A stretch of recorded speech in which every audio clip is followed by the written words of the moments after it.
Hello guys and welcome back to my YouTube channel. Last lecture जो कि third lecture था, हमने hierarchy of criminal code से start किया था and we ended on section 10। आज हम सेक्शन 11 से स्टार्ट करने वाले हैं जो डील करता है कोड्स ऑफ जुडिशियल मैजिस्ट्रेट्स।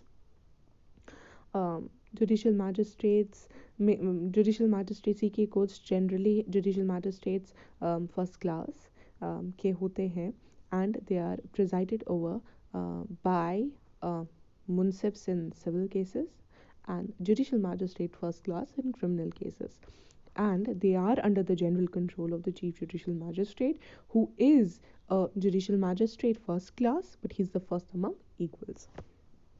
ये मैंने आपको लास्ट टाइम भी बोला था.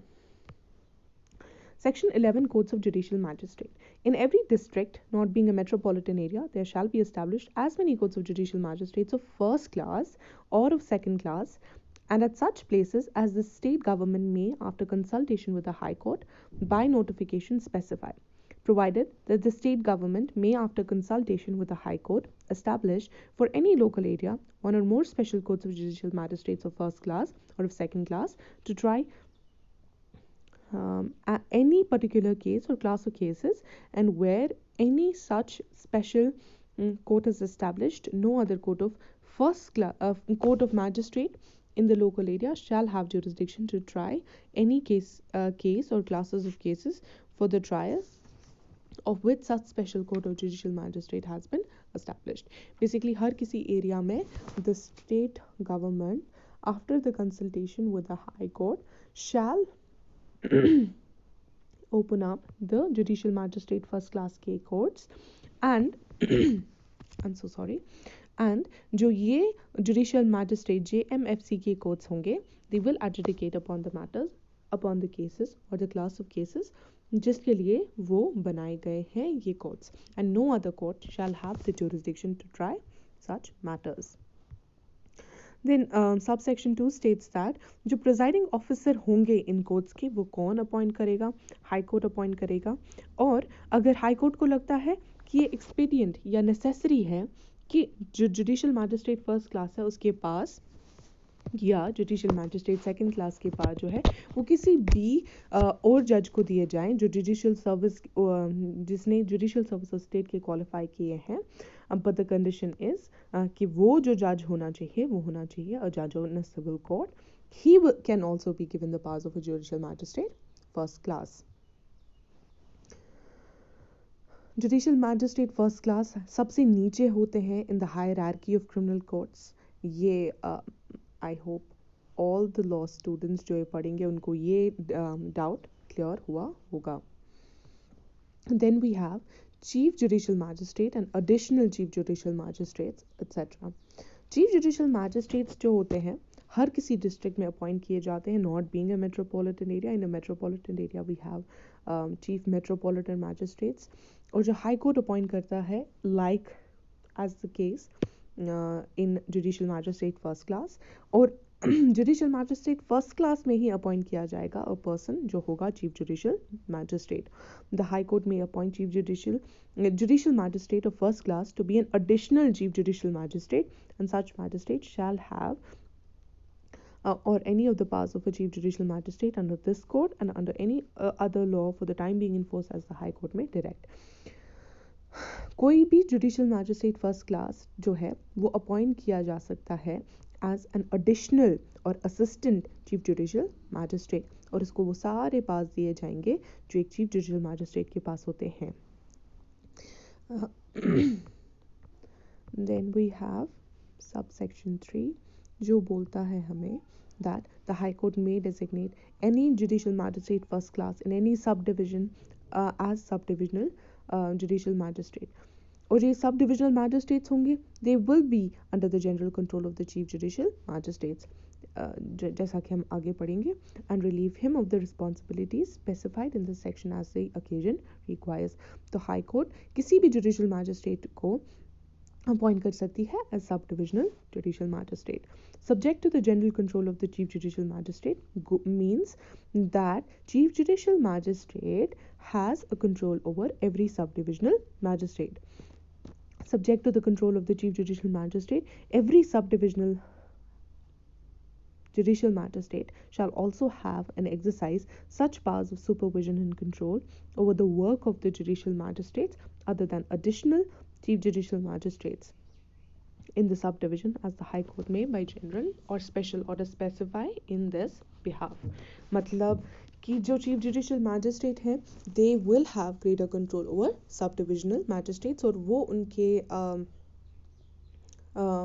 उनका सुपरविजन का पावर होगा control over the work of the sub divisional magistrates उसका पावर भी होगा उनके पास. देन जो हमारा सेक्शन 13 है वो स्पेशल जुडिशियल मैजिस्ट्रेट्स के बारे में बात करता है. स्पेशल जुडिशियल मैजिस्ट्रेट्स जो होते हैं they are judicial magistrate first class appointed by the high court. अगर सेंट्रल या स्टेट गवर्नमेंट रिक्वेस्ट करती है कि किसी एरिया में स्पेशल जुडिशियल मैजिस्ट्रेट की ज़रूरत है तो स्पेशल जुडिशियल मैजिस्ट्रेट्स अपॉइंट होते हैं इन अ पर्टिकुलर एरिया. और ये स्पेशल जुडिशियल मैजिस्ट्रेट्स जो हैं they will exercise the powers and do and adjudicate upon the cases or the class of cases that they have been appointed for. और ये कौन होते हैं special judicial magistrate JMFC judicial magistrate first class. The High Court may, if requested by the central or the state government so to do, confer any person who holds or has held any post under the government all or any of the powers conferred or conferable by or under this code on a judicial magistrate of first class or second class in respect to a particular case to a particular case or particular class of cases in any local area not being a metropolitan area. Underline these words. Provided that no such power shall be conferred on a person unless he possesses such qualification. Basically proviso में यही बोला गया कि जब तक वो person qualified ना हो to adjudicate upon such a special matter तब तक वो इंसान या judge appoint नहीं होगा as a chief judicial special judicial magistrate. Then subsection 2 says such magistrate shall be called special judicial magistrate and shall be appointed for such a term not exceeding 1 year at a time. सिर्फ 1 साल तक ही रहेगा ये in duty special judicial magistrate. या ऐसा जो high court में general और स्पेशल ऑर्डर से बोलेगा कि भैया आप इतने टाइम तक अपॉइंटेड हो इसी एरिया में. Subsection 3 says that the High Court may empower a special judicial magistrate to exercise the powers of a metropolitan magistrate in relation to any metropolitan area outside his local jurisdiction. उसको एक metropolitan magistrate के पास भी दिए जाएंगे in any metropolitan area जो उसकी jurisdiction में नहीं होगा if the High Court deems it appropriate. Then under section 14 we study local jurisdiction of judicial magistrates. इसमें basically ज़्यादा दिमाग खर्च करने की ज़रूरत नहीं है सेक्शन में. मैं आपको 2-3 पॉइंटर्स में स्पेसिफिकली बताती हूँ कि सेक्शन में क्या बोला गया है. सेक्शन में ये बोला गया है कि जो हाई कोर्ट है एंड इन कंसल्टेशन बेसिकली जो चीफ जुडिशियल मैजिस्ट्रेट है अंडर द कंट्रोल ऑफ जो हाई कोर्ट होगा एंड जो हाई कोर्ट बेसिकली डिक्टेट करेगा टाइम टू टाइम डिफाइन करेगा चीफ जुडिशियल मैजिस्ट्रेट कि जुडिशियल मैजिस्ट्रेट फर्स्ट क्लास जो है या जो स्पेशल जुडिशियल मैजिस्ट्रेट्स अपॉइंटेड हैं अंडर सेक्शन 13 कि वो किस एरिया में कहाँ तक किस एरिया तक अपने पास एक्सरसाइज कर सकते हैं. और जो स्पेशल जुडिशियल मैजिस्ट्रेट्स हैं वो उसी जगह पे अपनी प्लेस ऑफ सिटिंग होल्ड करेंगे जहाँ पे they have been appointed to do so. इस सेक्शन में आपको इतना ही याद रखने की ज़रूरत है under section 14. Not a very important section. नहीं पूछा जाता एग्जाम में. अगर आप सेमेस्टर एग्जाम लिख रहे हैं उसमें भी नहीं पूछा जाएगा because there are so many more important things to study in criminal procedure code which we will hopefully be moving on to soon because मुझे लग रहा है कि this is taking forever to complete the first at least 39 sections of the criminal procedure code. But then I realised कि there are so many YouTube channels but nobody really deals with these first 39 sections, and कभी कभी when you're studying and you want a lecture इस पे कि because you don't understand it that well, especially अगर आप colleges में हैं तो criminal codes की hierarchy इतने अच्छे से समझ नहीं आती, नहीं समझ आता कि codes कैसे function करते हैं unless and until आप actually court में जाके practice नहीं करते. Moving on to subordination of judicial magistrates. Every chief judicial magistrate shall be subordinate to sessions judge, and every other judicial magistrate shall subject to the general control of the session judge, be subordinate to chief judicial magistrate. तो अगर हम hierarchy बनाएंगे, यहाँ पे सबसे ऊपर होएगा session जज, then we'll have CJM, then we'll have JMFC. Chief judicial magistrates के कंट्रोल में होते हैं JMFC होते हैं under the general control of sessions जज, और जो CJM है हमारे वो होते हैं एक सेशन जज PDJ प्रिंसिपल डिस्ट्रिक्ट सेशन जज, उसके कंट्रोल के under. The Chief Judicial Magistrate may from time to time make rules or give special orders consistent with the code as to the distribution of business among the judicial magistrates subordinate to him. So because Chief Judicial Magistrate is under the is a greater seat of authority, or is a supervisory authority with respect to judicial magistrate first class, तो जो हमारे CJM साहब हैं वो dictate करेंगे rules या कोई order देंगे कि भाई ये वाले जुडिशियल मैजिस्ट्रेट फर्स्ट क्लास साहब ये वाले मैटर्स हैंडल करेंगे, ये ऐसे हैंडल करेंगे, basically whatever is required for the smooth functioning of the court. Then we have courts of metropolitan magistrates. जो मेट्रोपॉलिटन मैजिस्ट्रेट्स के बारे में हमें बताया गया है is in section 16.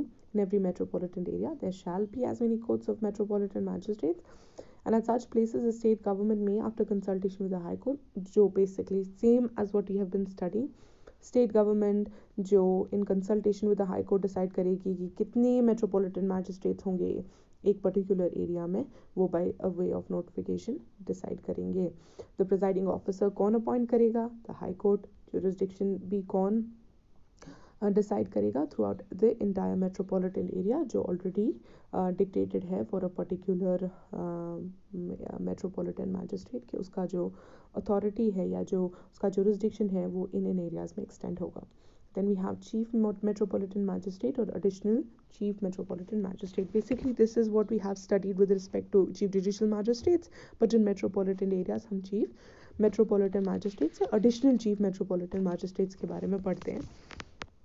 High Court in relation to every metropolitan area within its local jurisdiction appoint a Metropolitan Magistrate to be a CMM for such a metropolitan area. The High Court may appoint Metropolitan Magistrate to be an additional Chief Metropolitan Magistrate, or जो magistrate होगा shall have all or any of the powers under of a Chief Metropolitan Magistrate under the code or under any other law for time being enforced. Exactly what we have studied about the Chief Judicial Magistrates and Additional Chief Judicial Magistrate. Metropolitan Magistrates में ही decide होगा, high court करेगा decide कि कौन ऐसा metropolitan magistrate होगा who is to be appointed as the chief metropolitan magistrate, and फिर again metropolitan magistrates में ये डिसाइड होगा कि एडिशनल चीफ मेट्रोपॉलिटन मैजिस्ट्रेट कौन होगा. This exactly what we have studied previously. Then again हमने वहाँ सेक्शन 13 में पढ़ा था with respect to the special judicial magistrates. यहाँ पे हम सेक्शन 18 में स्पेशल मेट्रोपॉलिटन मैजिस्ट्रेट्स के बारे में पढ़ रहे हैं. Exactly what has been given in section 13. Please go through it. The only change in the definition or the wording is with respect to जहाँ पे judicial magistrates दिया है, यहाँ पे metropolitan magistrates दिया है. तो I really don't think section 18 में हमें explanation की ज़रूरत है. Then section 19, subordination of metropolitan magistrates. Again, exactly what we have studied in the जो हमारे previous sections हैं with respect to judicial magistrates, उनकी subordination कैसे होगी, how will the courts function. But because I skipped the previous section also, मैंने उसका पहले भी section मैंने बहुत superficially I went through it. तो अब we'll just do the bare reading of the section. जहाँ पे मुझे लगेगा कुछ explain करने की ज़रूरत है, I will give an explanation. Section 19 हमें बोलता है that the Chief Judicial Magistrate, I'm so sorry, the Chief Judicial Magistrate and every additional Chief Judicial Metropolitan Magistrate shall be subordinate to the Session Judge. Again, Session Judge फिर से ऊपर होंगे. Then we have the Chief Metropolitan Magistrate, and then and every such Metropolitan Magistrate shall, subject to the general control of the Session Judge, be subordinate to the CMM. For again, High Court, for the purpose of this code, shall define the extent of the subordination, if any, of the additional Metropolitan Magistrate to Chief Metropolitan Magistrate. Additional Chief Metropolitan Magistrate हैं वो under the general authority of Chief Metropolitan Magistrate होंगे. The Chief Metropolitan Magistrate may from time to time make rules कि Metropolitan Magistrates को work division कैसे करेंगे, special orders देंगे for the proper adjudication of cases and make it easier for them to basically adjudicate the matters. और ये rules कौन बनाएगा? हमारे चीफ मेट्रोपॉलिटन मैजिस्ट्रेट साहब.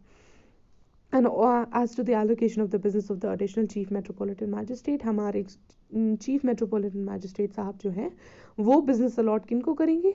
एडिशनल चीफ मेट्रोपॉलिटन मैजिस्ट्रेट को.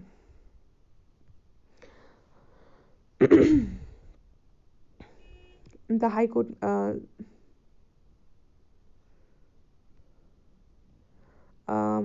again कुछ भी इसमें there is nothing to go through.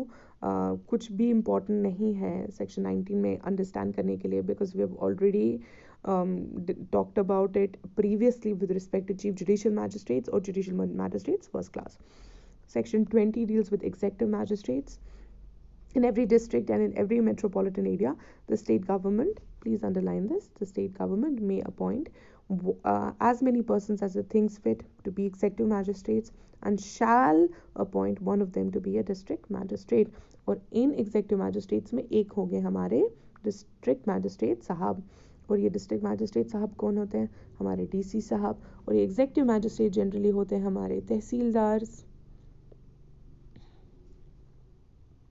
The state government में अगर आप कभी अपने for those of you who have maybe interned या अगर आपके पास ऐसा कोई केस आएगा, बहुत बार क्या होता है कि हमारे पास ADC साहब होते हैं, एडिशनल डेप्यूटी कमिश्नर, या तो उनके पास कभी कभी हमारे legal matters with respect to property disputes होते हैं जो वो एडजुडिकेट करते हैं. तो whenever we write an application उनको तो हम उनको how do we address them? We address them as a court of the executive magistrate जो भी designated है वहाँ पे. What I'm essentially trying to say is generally जब हम law पढ़ते हैं हमें लगता है कि the only people who have the judicial powers with respect to adjudication of the matters are the people जो judges होते हैं, but ऐसा नहीं है. हमारे यहाँ पे executive magistrates भी होते हैं, तहसीलदार होते हैं, DC साहब होते हैं जो एक district magistrate भी होते हैं. The state government may appoint any executive magistrate to be an additional district magistrate, and such magistrate shall have the powers of a district magistrate under this court or any other law for the time being in force.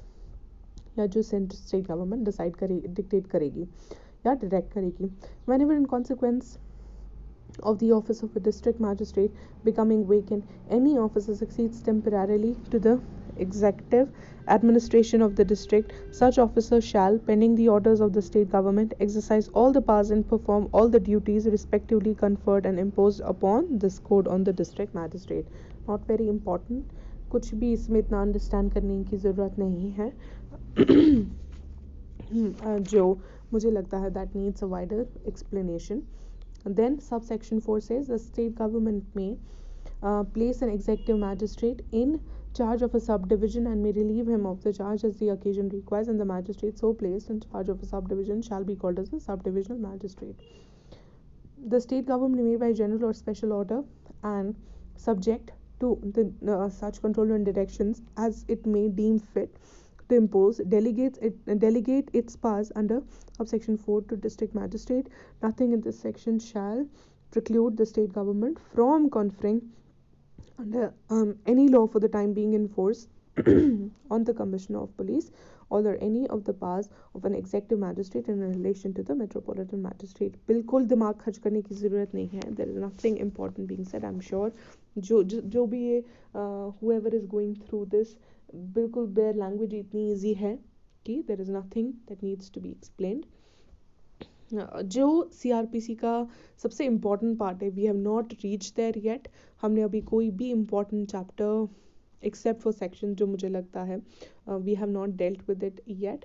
Hopefully next lecture में हम section 39 तक cover करने की कोशिश करेंगे and then will move on to section 40, जो कि मुझे बहुत ही इम्पॉर्टेंट लगता है with respect to your competitive examinations and even your semester examinations. मुझे याद है जब I was in college, the first question that was asked हमारे CRPC पेपर में was with respect to the arrest of persons. Hopefully आपके सारे doubts clear हुए होंगे and that you must have understood the hierarchy of criminal codes properly. अगर आपको मेरी video पसंद आई हो तो प्लीज़ लाइक ज़रूर करें and do comment, and whoever is new on this channel, please subscribe to my channel. And hopefully see you tomorrow with a new lecture. Bye bye.